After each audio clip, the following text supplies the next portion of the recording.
this video we are going to learn how to rename a folder. So for example, when you are given a folder like this, desktop, and you want to rename it maybe to something else, you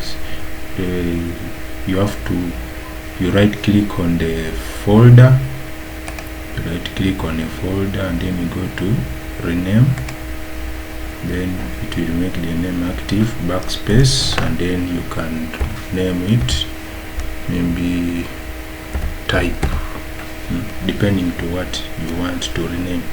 So that is how you can rename. Then after, you can hit enter once and it will be renamed. So this is how you can rename a folder. You can also rename a file. Let's create a file here briefly, and then we can enter the file of Microsoft Word document. Then we can put can rename it applications, like that. So if we want to rename this file, you right click on it. The same way is rename, then it will make it active, backspace, then you rename it maybe sand, okay, depending to what they have told you to rename. So this is a file, this is a folder. So that's how we can rename our files and folders. So the next thing we are going to look at, copy and cut. And of course, when you are talking about copy and cut, it goes hand in hand with paste. So whatever you copy or cut, you must paste it somewhere. Pasting is like smearing. You get it from somewhere and then you put it somewhere else. Okay. So if we want maybe to, so let's look at copy. Copy, the difference between copy and cut is that copy makes a duplicate of what you want to copy. It makes a duplicate of a file or a folder. Then cut leaves no duplicate. Okay. So for example, if we want to copy this Microsoft Word document, this is a folder. We right click on it, and then we right click on it, and then we say copy. Copy is here.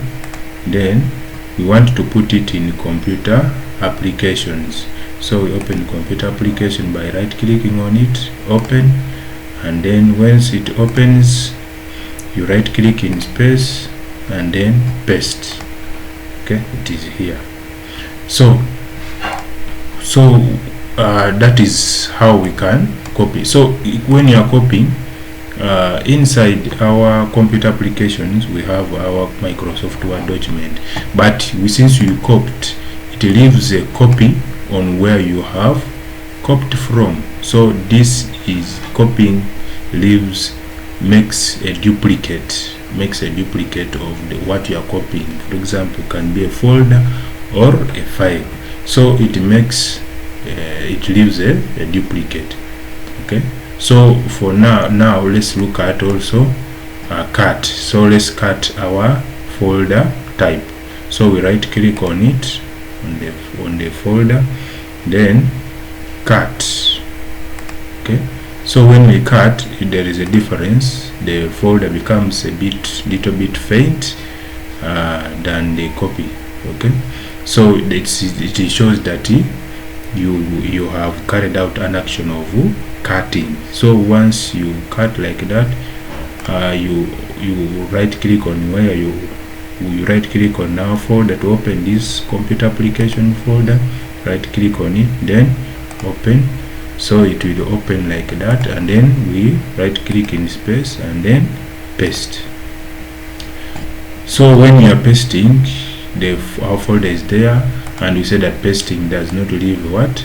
A duplicate. Okay, like right now it has no, the folder type has no duplicate. Where we have cut from, so there is no duplicate here.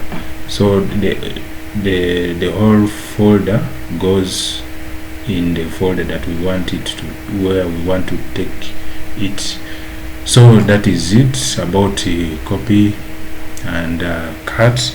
We are going to, so another thing is we are going to look at delete. So when you talk about deleting, deleting has about two types of deleting in computer. So when, for example, this is our folder and we want to delete it, okay, so the first way is to right click on the folder that we want to delete, and then we go to delete. Okay, you press delete. Once you press, it disappears. Okay, but in that way we are going to see that it does not really disappear from the computer, but it goes in a recycle bin. So when you open in our recycle bin, when we open in our recycle bin by right clicking on it, then open, so our folder is in recycle bin, and if we want to restore it, is we right click on it and then restore it. It will go back to the position or to the place where you copied it from, or where you deleted it from, not copied, where you deleted it from. Okay, so when you restore it, it goes to the file path where it came from. Okay, like in this case we deleted it from the desktop and it goes back to the desktop when we restore it. So that type of deleting, when you right click on maybe a file or a folder and then you go to delete, it automatically takes you to, it takes the what you have deleted in the recycle bin. Okay, and if you want maybe you don't want to remain with the copy even in the recycle bin, you follow it in the recycle bin and delete it. That's how you have, you will have deleted it permanently. So for example, let's try our files, and we right click on it, then delete. Once it deletes, it goes to recycle bin. Right click on recycle bin, open, and then we don't want it here, so we want it completely deleted permanently. So we can right click on it and then delete. So to tell that, are you sure you want to delete, to permanently delete this file? So anything that is in recycle bin, if you want to once you mess up and delete in recycle bin, you will have lost you would have lost those files and folders permanently. So we don't want this, so we say yes, and it will disappear, and in that case our recycle bin will be empty. So that file will have gone like that. So another way you can delete, you can permanently delete, is you tap on our folder or file once like this. Make sure it is active like this by tapping once. It is active, selected, and then you press shift delete, shift and delete. You don't press shift and then delete, you press shift and delete at the same time. Then it will bring, are you sure you want to permanently delete this folder? So you can say yes, so that it is. So once you delete like that, it does not go to the recycle bin. Okay, so those are ways of deleting and copying and cutting and renaming folders as far as folder is concerned.